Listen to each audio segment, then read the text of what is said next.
في شاعرة موريتانية خلف الكواليس، يعني لم تتح لها فرصة الظهور بعد.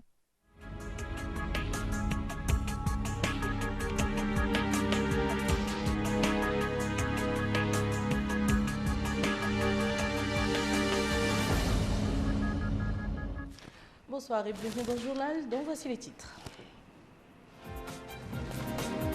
Le président de la République reçoit en audience la ministre sud-africaine des Relations internationales et de la coopération et la coordinatrice des agences du système des Nations Unies. Le ministère des Affaires économiques et du Développement organise en collaboration avec la Banque mondiale un atelier pour la validation du rapport final de la stratégie nationale de développement du secteur privé. La télévision Al-Mauritania mobilise des moyens logistiques et techniques pour la couverture de la campagne présidentielle 2014. Nous ouvrons ce journal par cet appel téléphonique du chef de l'État Mohamed El Abdelaziz au président élu d'Égypte Abdel Fattah al-Sisi. Au cours de l'entretien téléphonique, le président de la République a félicité le président égyptien pour sa victoire éclatante.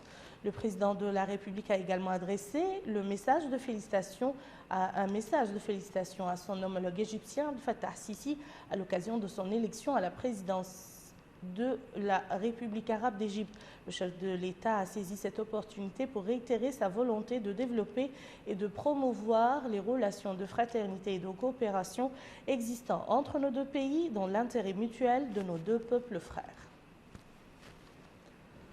Le président de la République, Mohamed El Abdelaziz, a reçu aujourd'hui en audience Madame Maté Nkoana Mashaban, ministre sud-africaine des Relations internationales et de la coopération, en visite actuellement en Mauritanie. À l'issue de la rencontre, la ministre sud-africaine a déclaré qu'elle a remis au président de la République un message de son frère, le président sud-africain Jacob Zuma, relatif aux relations de fraternité, de coopération et de concertation existant entre les deux pays. Elle a ajouté que le président Jacob Zuma voit en la Mauritanie, sous la direction du président de la République Mohamed El Abdelaziz, un partenaire stratégique indispensable pour le développement, la prospérité et la stabilité de l'Afrique et pour la réalisation de sa complémentarité et son intégration escomptée. La ministre a précisé qu'elle a discuté au cours de sa rencontre avec le président de la République en sa qualité de président de l'Union africaine, les préparatifs en cours pour la tenue du sommet africain prévu à Malabo. Le chef de l'État, Mohamed El Abdelaziz, a par la suite reçu en audience aujourd'hui au palais présidentiel Madame Koumba Margadio, coordinatrice du système des Nations Unies dans notre pays. La rencontre a porté sur les différents aspects de la coopération existant entre la Mauritanie et l'Organisation des Nations Unies. Les moyens, bien sûr, susceptibles de les renforcer. Le ministre des Affaires économiques et du Développement organise en collaboration avec la Banque mondiale un atelier pour la validation du rapport final de la stratégie nationale de développement du secteur privé. Cette rencontre vise l'adoption du rapport final et du plan d'action de la première stratégie nationale de développement du secteur privé pour la période 2015-2025 à travers la création d'un climat propice au développement du secteur privé en limitant ses principales contraintes à travers l'amélioration de la production compétitive et la promotion des petites et moyennes entreprises. Le point avec Boubacar Baïla. Cette rencontre s'inscrit dans le cadre de la stratégie globale définie par les pouvoirs publics pour lutter contre la pauvreté. Une stratégie qui s'articule autour de l'accélération de la croissance qui suppose l'existence d'un secteur privé dynamique. Une rencontre marquée par des échanges entre les représentants des bureaux d'études chargés de l'élaboration de cette stratégie, les représentants de l'État, du secteur privé et les partenaires au développement de la Mauritanie. L'occasion pour M. Thiam Djambar, ministre des Finances, ministre des Affaires économiques et du Développement par intérim, de situer les enjeux de cette stratégie nationale de développement du secteur privé en Mauritanie.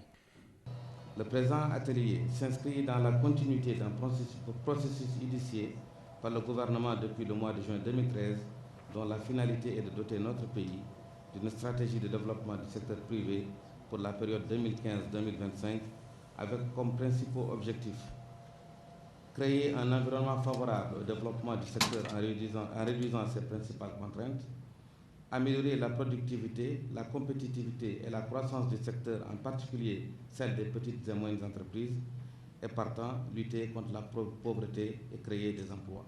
Le budget nécessaire à la mise en œuvre de cette stratégie a été évalué à 66 millions de dollars, soit environ 20 milliards d'ouguiyas, pour une période de 5 ans. Un financement qui sera mobilisé par les pouvoirs publics soutenus par la Banque mondiale. Le secteur privé représente une solution importante pour l'emploi des jeunes qui constitue désormais un enjeu stratégique pour les pays de la sous-région. Une fois de plus, la Banque mondiale renouvelle ici sa disponibilité à accompagner et soutenir le gouvernement afin de promouvoir les réformes et améliorer le climat des affaires en Mauritanie. Il reste toutefois d'importants défis à surmonter pour donner une place de choix au secteur privé. L'économie nationale demeure dominée par le secteur informel peu diversifié et souffrant de faible productivité. La mise en œuvre de cette stratégie est l'une des clés pour relever ces défis. La Chambre de commerce de l'industrie et de l'agriculture a abrité cet après-midi une rencontre sur la situation, l'évaluation et les perspectives de l'économie dans certaines régions du monde. C'était en présence du ministre des Finances, Thiam Dombar, du gouverneur de la Banque centrale, Malika Nagli. Cette présentation du rapport du Fonds monétaire international sur la situation économique de certains pays était organisée à la Chambre du commerce, de l'industrie et de l'agriculture. La présentation du rapport s'est déroulée en présence du ministre des Finances, M. Thiam Dombar, du gouverneur de la Banque centrale de Mauritanie, M. Ahmed Ouraïs, du vice-président de la Chambre mauritanienne du commerce, de l'industrie et de l'agriculture, M. Mahmoud Sidi, et de représentants de plusieurs entités économiques et financières nationales. La présentation de ce rapport a été effectuée par M. Najer Tijani, un représentant résident du Fonds monétaire international. Il révèle que des signes de reprise dans certaines régions sont perceptibles et souligne la nécessité pour les États concernés de conduire des transformations économiques pour soutenir leur croissance au cours des prochaines années. Après la présentation du rapport, le débat a été ouvert à l'assistance par le ministre des Finances, M. Thiam Dombar. Questions auxquelles devrait répondre par la suite le représentant résident du Fonds monétaire international et le gouverneur de la Banque centrale de Mauritanie, M. Ahmed Ouraïs, en ce qui concerne les données économiques relatives à la Mauritanie. Cette présentation du rapport du Fonds monétaire international se fait annuellement. À Agjoust, le ministre des Affaires islamiques et de l'enseignement originel a supervisé hier le coup d'envoi des travaux du projet d'appui à l'enseignement originel qui profitera à quelques localités de cette wilaya. Une cérémonie qui a vu la participation d'imams et de cheikhs de Mahadra, des wilayas de l'Inchiri, de l'Adrar et du Tir-Souzamour. Boubacar Ndiaye. Le projet d'appui à l'enseignement originel dans les wilayas souffrant de l'insuffisance des services de l'éducation vient d'être lancé à Agjoujj. Pour cette phase, ce sont les wilayas du nord du pays qui en sont les bénéficiaires. À ce propos, un atelier de lancement de ce projet a réuni des imams, des oulémas, des enseignants de Mahadra dans l'objectif de propager les valeurs de notre sainte religion, une religion qui prône la tolérance et la modération. Lors de son lancement, le ministre des Affaires islamiques et de l'enseignement originel, Ahmed Oulnini, a décliné les principales thématiques sur lesquelles vont se pencher les séminaristes. Il s'agit du rôle des oulémas, des imams et des cheikhs dans la diffusion des enseignements religieux, dans l'orientation et la prédication, le rôle de l'islam dans la stabilité des nations. Quant au coordinateur du projet, il a rappelé les objectifs de cette action. Selon lui, ce projet est conçu pour l'ensemble des wilayas du pays. Ce projet, a-t-il ajouté, illustre d'une façon claire la politique du gouvernement visant à promouvoir l'enseignement originel et la sauvegarde des traditions ancêtres. Les participants à ce séminaire ont exprimé leur satisfaction et souhaité que les pouvoirs publics pérennisent ce genre d'initiative. À l'instar des États de la communauté internationale, notre pays a commémoré aujourd'hui la 10e semaine nationale de la santé reproductive sous le thème « Ensemble pour l'hébergement du secrétariat de la campagne de l'Union africaine pour l'accélération de la réduction de la mortalité maternelle en Afrique. Cette journée est organisée par le Programme national de la santé reproductive relevant du ministère de la Santé. Aminata Kane. En moyenne, 2 femmes meurent chaque jour en Mauritanie suite à des complications de la grossesse ou de l'accouchement. Des chiffres alarmants qui ont interpellé les autorités lors de la commémoration de la Semaine nationale de la santé reproductive placée cette année sous le thème « Ensemble pour l'hébergement » du secrétariat de la campagne de l'Union africaine pour l'accélération de la réduction de la mortalité en Afrique, CARMA. Présent à la cérémonie, le ministre de la Santé, M. Ahmedoul Haddaminou Djelvoun, a indiqué à l'occasion de la cérémonie commémorative de cette semaine nationale que cette célébration s'inscrit dans le cadre de la politique sociale prônée par les pouvoirs publics mauritaniens, faisant de la mère et de l'enfant la pierre angulaire de son action sanitaire. Il a également rappelé que l'Union africaine a jugé nécessaire de prendre de nouvelles mesures supplémentaires, d'accélérer l'atteinte des OMD à travers le lancement d'une campagne d'accélération de la baisse des moyennes de mortalité maternelle et néonatale. Le représentant résident du Fonds des Nations Unies pour la population a salué l'adhésion de notre pays à la campagne CARMA ainsi que les nombreuses actions concrètes entreprises en ce sens par le gouvernement mauritanien. La Mauritanie n'était pas au lancement de la CARMA en mai 2009, mais a adhéré aux idéaux de la campagne et a procédé au lancement national dès 2010. Depuis lors, de nombreuses actions concrètes allant dans le sens des interventions à haut impact ont été prises. Lancement de l'initiative présidentielle pour l'accélération de l'atteinte des OMD santé et la mise en place d'une cellule à cette fin dotée de moyens d'action conséquents. Plus récemment, inscription d'une ligne budgétaire pour l'acquisition de produits de santé de la reproduction dans le budget 2014 et j'en oublie comme le forfait obstétrical. Tout ceci montre si besoin est qu'en dépit du fait que la Mauritanie ait pris le train de la CARMA en marche, le pays a fourni de nombreux efforts pour réaliser une réduction de la mortalité maternelle. Malgré l'engagement des pouvoirs publics et les efforts de tous les acteurs au développement, les indicateurs de la santé maternelle et néonatale demeurent peu satisfaisants. C'est pourquoi il est nécessaire, voire urgent, de chercher les facteurs limitant le succès des stratégies mises en place et explorer de nouvelles pistes pour réduire la mortalité maternelle et néonatale. La Mauritanie a été élue à Genève au cours de la 103e conférence internationale du travail au conseil d'administration du Bureau international du travail pour la période 2014-2017. Cette élection constitue un appui important au rôle de la Mauritanie dans cette organisation. Elle est aussi considérée comme l'un des fruits de l'effort diplomatique du président de la République, Mohamed Abdel Aziz, et une reconnaissance à ses engagements vis-à-vis des problèmes des travailleurs, de l'amélioration de leurs conditions de vie et de la promotion de l'emploi des jeunes. Ce succès a été rendu possible grâce à la campagne menée par la délégation mauritanienne sous la direction du ministre de la fonction publique, du travail et de la modernisation de l'administration, Seydina Alioune Mohamed Rouna, et aux efforts déployés par notre délégation permanente auprès du BIT à Genève. Le conseil d'administration est considéré comme l'appareil exécutif du BIT. Il se réunit 3 fois par an et c'est lui qui prend les décisions et adopte le budget du bureau. Il élit en outre le directeur général du BIT.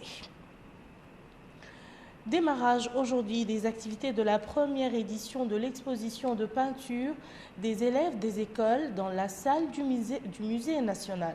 Cette exposition vise à faire ressortir les facultés de ces élèves dans le domaine de l'art plastique.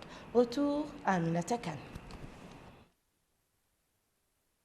Des tableaux, fruits du génie créatif des élèves adeptes de l'art plastique à travers lesquels ces enfants ont exprimé leur imagination que seuls les connaisseurs de cet art peuvent comprendre. Cette exposition, qui a eu lieu au Musée national, s'est déroulée en présence du directeur de la culture et des arts et celui du Musée national ainsi que d'autres cadres du département et amateurs de l'art plastique, supervisé par la ministre de la Culture, de la Jeunesse et des Sports, Mme Fatma Val Mitoussouena, qui s'est félicitée au cours de son allocution du génie créateur dont ont fait preuve les élèves, affirmant que son département leur apportera l'appui nécessaire à travers l'encadrement et l'organisation d'autres expositions. Pour le directeur du musée, le talent de ces enfants doit être encouragé. C'est l'occasion pour nous de partager avec vous aujourd'hui un grand événement, je dirais même un plaisir. Nous avons eu certes assez d'occasions de nous réunir ici et ailleurs pour le vernissage de différentes expositions.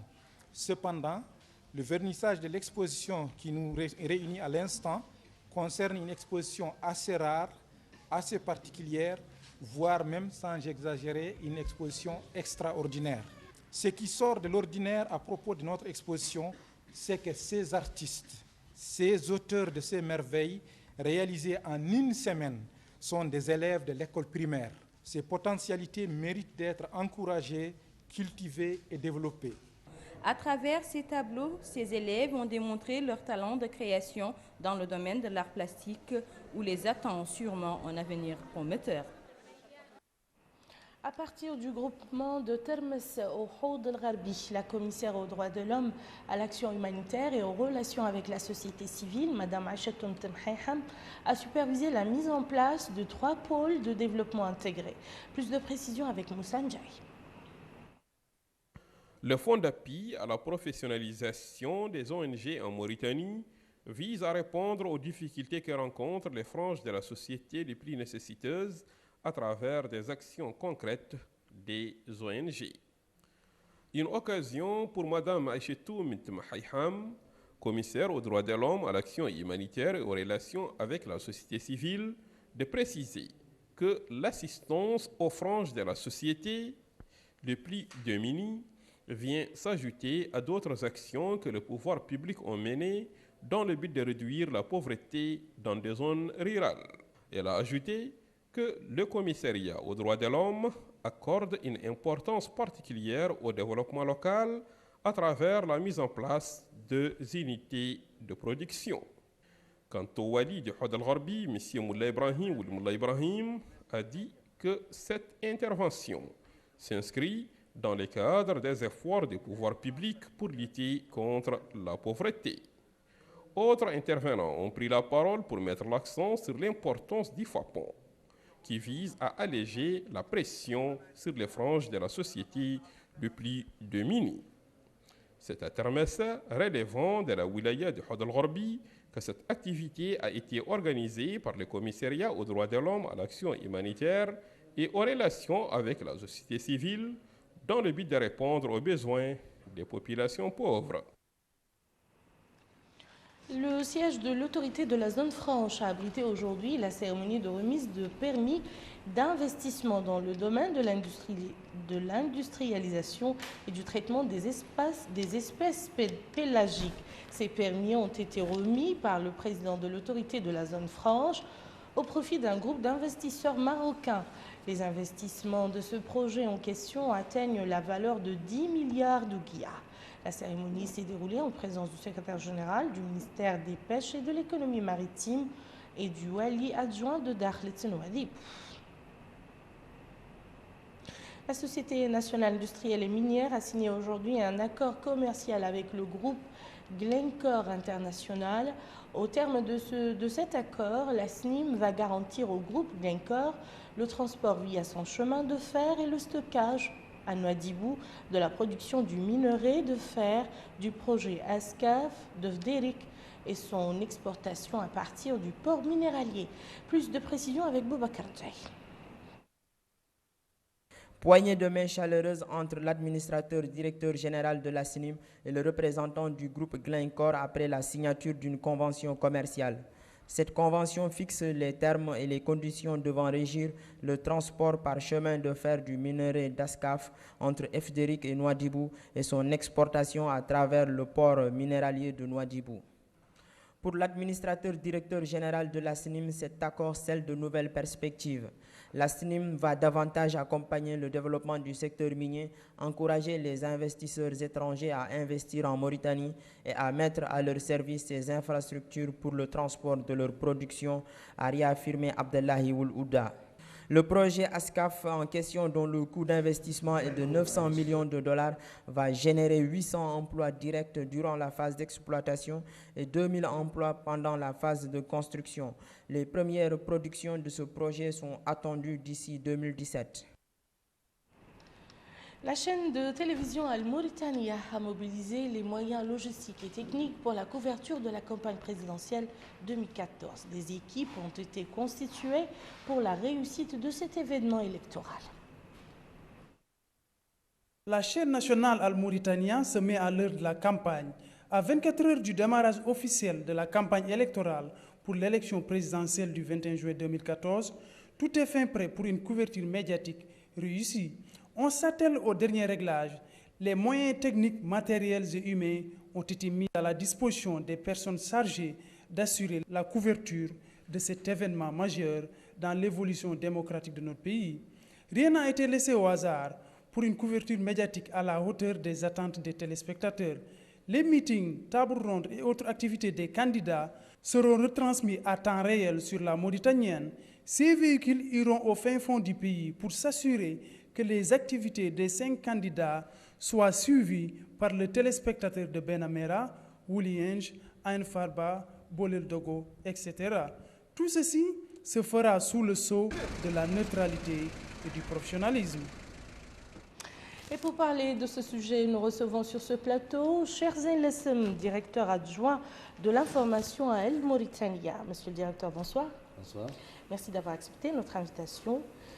D'abord, quelles sont les dispositions prises par la chaîne El Mauritania pour assurer une bonne couverture de cette campagne électorale? Merci Faria. Je crois qu'en plus d'un parc automobile entièrement rénové, en plus de la question d'équipement technique et acoustique, cette fois-ci, la nouveauté, c'est que nous avons constitué des équipes qui sillonneront le pays de long en large, des équipes qui accompagneront d'abord les candidats, les 5 candidats. Quand on parle d'équipe, on parle de journalistes, de caméramans, de monteurs, qui sont mis dans des dispositions qui puissent leur assurer leur autonomie entière et qui puissent leur permettre de faire leur travail convenablement, avec une connexion Internet plus ou moins bonne. Et ils sont d'ailleurs dans des conditions on ne peut plus meilleures pour assurer la couverture de cet événement. En plus de ces équipes qui accompagnent les candidats, nous avons des équipes qui sillonnent tous les chefs-lieux de wilaya du pays et par moment dans les chefs-lieux d'arrondissement. Tout cela pour faire vivre aux téléspectateurs la campagne électorale sur toute l'étendue du territoire, parce que nous considérons que c'est un événement majeur qui ne se produit qu'une fois tous les 5 ans dans notre pays et on a pris les dispositions pour cela. Quelles sont les garanties pour un accès équitable des candidats à nos antennes?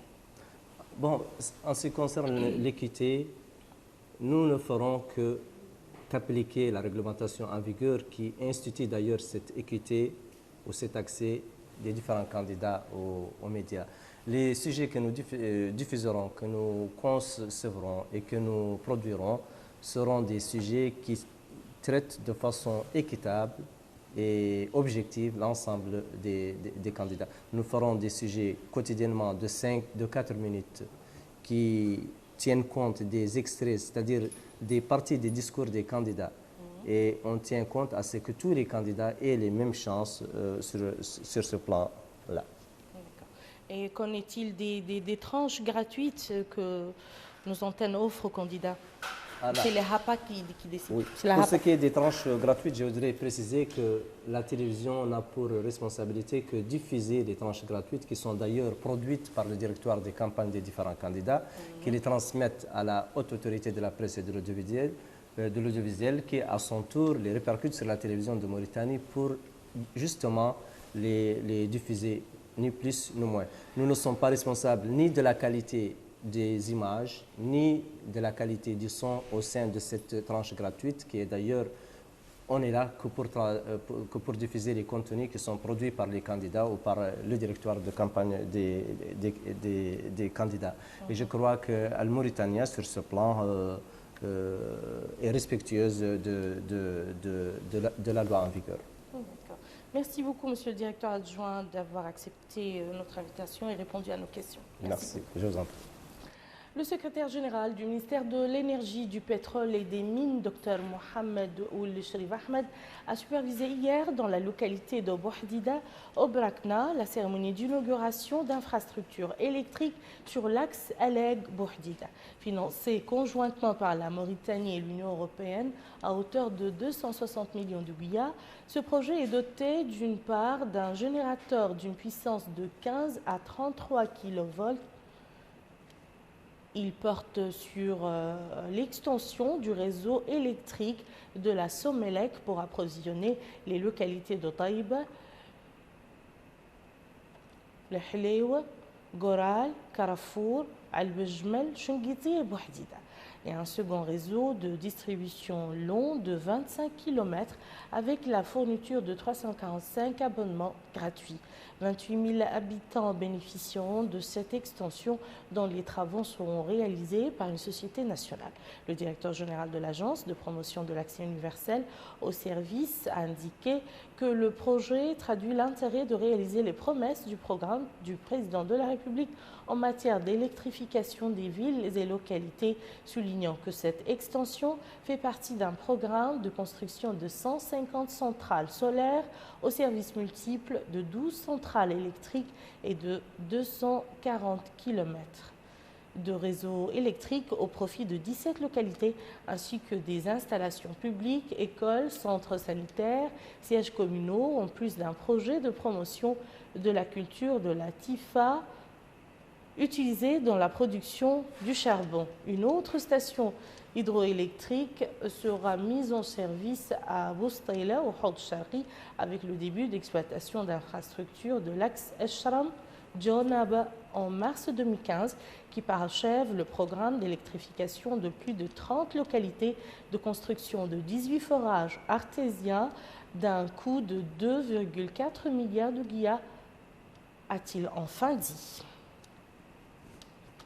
Ouverture ce matin d'un atelier relatif à la propagation du rapport final du programme d'aménagement hydraulique dans la wilaya du Brakna. Cette rencontre vise à discuter des obstacles majeurs auxquels font face les responsables de l'exécution du dit projet. Abdrahman Hamad. Les travaux de cet atelier se focalisent sur la restitution des rapports d'achèvement de la première phase du projet d'aménagement hydro-agricole de Brakna-Ouest et la présentation du document de base de la deuxième phase de ces projets. L'objectif sectoriel de ces projets est de contribuer à l'amélioration de la sécurité alimentaire dans sa zone d'intervention. Son objectif spécifique est d'augmenter de façon durable les productions agricoles irriguées et de décrue et le revenu des exploitants. Ouvrant les travaux de cet atelier, le secrétaire général du ministère du Développement rural, M. Mohamed Ahmed Aïd, a indiqué que l'atelier vise à partager avec les participants des rapports finaux du projet qui prendra fin le 30 juin en cours dans le but d'évaluer ses réalisations et son incidence sur les populations locales. Le projet, dont l'enveloppe financière est plus de 5 milliards de guillas, s'articule autour de 3 composantes, à savoir l'aménagement, la mise en valeur et la gestion des projets. Le projet d'aménagement hydroagricole du Brakna-Ouest, qu'on appelle le Pahabo, est un projet qui est implanté dans la zone du Brakna-Ouest. La zone du Brakna-Ouest est une zone extrêmement pauvre. Elle est réputée pour sa pauvreté et pour ses difficultés hydroclimatiques. Donc c'est une zone qui est régulièrement souvent sous eau quand il y a des inondations.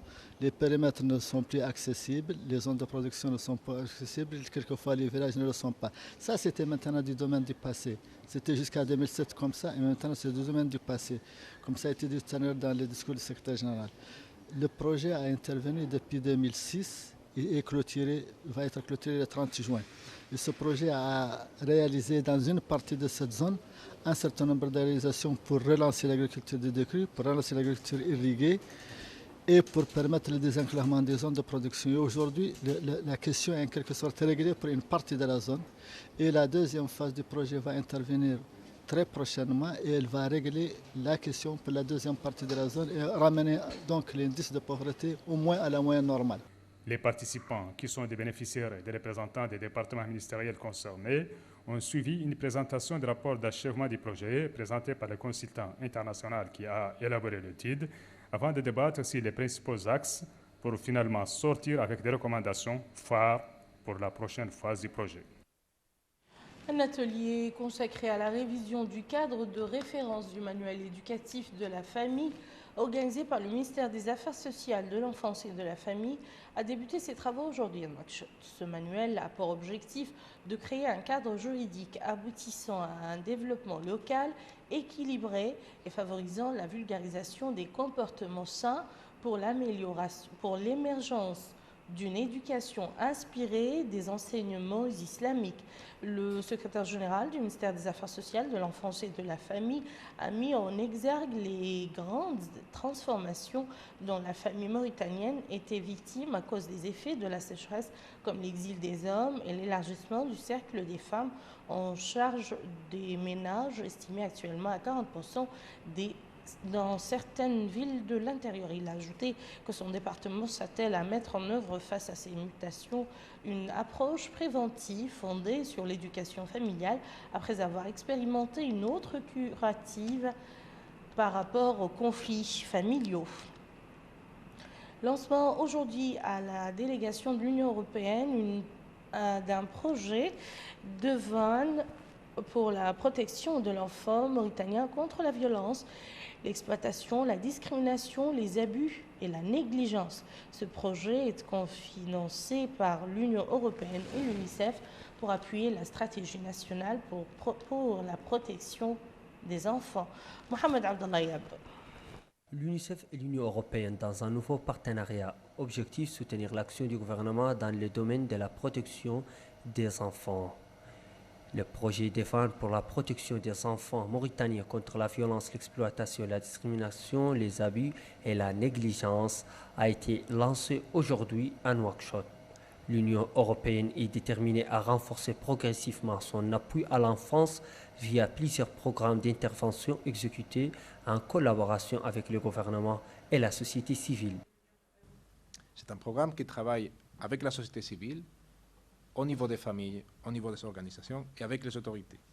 Elle agit sur plusieurs sphères. Évidemment, ça a commencé par la famille elle-même, mais cela inclut aussi le plaidoyer pour le renforcement du cadre législatif et du cadre réglementaire. Alors, cette unification de le travail avec les familles, le travail avec les communautés et le travail plutôt politique ou législatif, c'est ce qui donne une force spéciale à ces projets. Malgré la mise en place de la stratégie nationale de protection de l'enfance SNPE depuis 2009, l'UNICEF reste inquiet des conditions de vie des milliers d'enfants et d'adolescents confrontés à des dangers chroniques. En Mauritanie, aujourd'hui, 2 enfants sur 5 de 0 à 5 ans, ils ne sont pas enregistrés à l'état civil. 4 enfants sur 5 ont subi diverses formes de violence dans leur vie. Un enfant sur 5, avant l'âge de 15 ans, sont en train de travailler. De plus en plus, les filles et les femmes sont sérieux objets de pratiques préjudiciables à leurs droits. On parle de 2 femmes sur 3 ont subi des formes de mutilation génitale féminine, 1 femme sur 7 est mariée avant l'âge de 15 ans et 2 femmes sur 7 sont mariées avant l'âge de 18 ans. Le projet Défendre cible 9 wilayas du pays où ces phénomènes sévissent de plus. Il mobilise des acteurs locaux, associatifs et institutionnels. Ces projets visent la protection des enfants, filles et garçons mauritaniens, des violences, abus, discrimination et exploitation. Et c'est un projet qui, en fait, permet de catalyser des fonds d'un enveloppe assez consistant. C'est 1,8 million d'euros, dont 80% vient de l'Union européenne et 20% de l'UNICEF. Le lancement du projet Défendre coïncide avec le démarrage des manifestations marquant le 25e anniversaire de la Convention onusienne sur les droits de l'enfant. Une occasion pour plaidoyer en faveur d'un code de l'enfant pour harmoniser les textes juridiques et protéger efficacement l'avenir du pays. La Banque centrale de Mauritanie a lancé aujourd'hui un nouveau billet de 500 ouguiya de tailles différentes. Nous vous proposons de suivre à travers ce papier les caractéristiques du dit billet. Le billet de 500 ougouïas de l'ancienne et de la nouvelle série sont de différentes dimensions, mais leur couleur et leur aspect graphique sont très semblables. Ici, pour comparer, encore une fois l'ancien billet de 500 et nettement plus petite, une coupure de la nouvelle série. Comme pour les nouveaux billets de 5000, 2000 et 100 ougouïas, le 500 ougouïas sera adapté aux éléments de sécurité plus élevés. Familiarisez-vous avec les éléments de sécurité du nouveau billet de 500 ougouïas. Comme toutes les coupures déjà en circulation, le nouveau billet de 500 ougouïas a une face arabe et une face française. Les motifs principaux et secondaires du billet actuel ont été repris. Les ornements classiques au recto, une scène de travail des champs au verso et un concasseur à minerai également au verso. Mais le billet a été doté de nouveaux éléments de sécurité. Procédez comme suit pour vérifier l'authenticité d'un billet de banque. Déjà classique, l'impression coûteuse en taille douce, repérable au toucher, sur les deux faces du billet, qui ne peut être reproduite ni par des machines à imprimer traditionnelles, ni par des photocopieuses. Un des signes de sécurité les plus anciens, mais qui continue à faire ses preuves, le filigrane tridimensionnel, modulé. Il représente, comme sur tous les billets mauritaniens, un homme âgé pensif et n'est visible qu'à contre-jour dans le champ blanc de la coupure. Une nouveauté, la valeur de chaque billet est maintenant visible par transparence à côté de l'homme âgé pensif. Dès la fabrication du billet pour les billets de banque, un fil de sécurité y est incorporé. Il s'agit d'un fil de sécurité à fenêtre avec le texte micro-imprimé 500 et BCM qui apparaît à intervalles irréguliers à la surface du billet, mais qui se trouve dans tout le papier. Il est ainsi visible de façon complète à contre-jour de haut en bas. Si vous mettez le billet à contre-jour, vous pouvez voir le filigrane, un homme âgé pensif, la valeur du billet et le fil de sécurité de façon complète. Ainsi donc prend fin cette édition. Voici un dernier rappel des titres. Le président de la République reçoit en audience la ministre sud-africaine des Relations internationales et de la coopération et la coordinatrice du système des Nations Unies. Le ministère des Affaires économiques et du Développement organise en collaboration avec la Banque mondiale un atelier pour la validation du rapport final de la stratégie nationale de développement du secteur privé. La télévision Al-Mauritania mobilise des moyens logistiques et techniques pour la couverture de la campagne présidentielle 2014. Merci, Madame, Monsieur, de nous avoir suivis. À demain, Inch'Allah.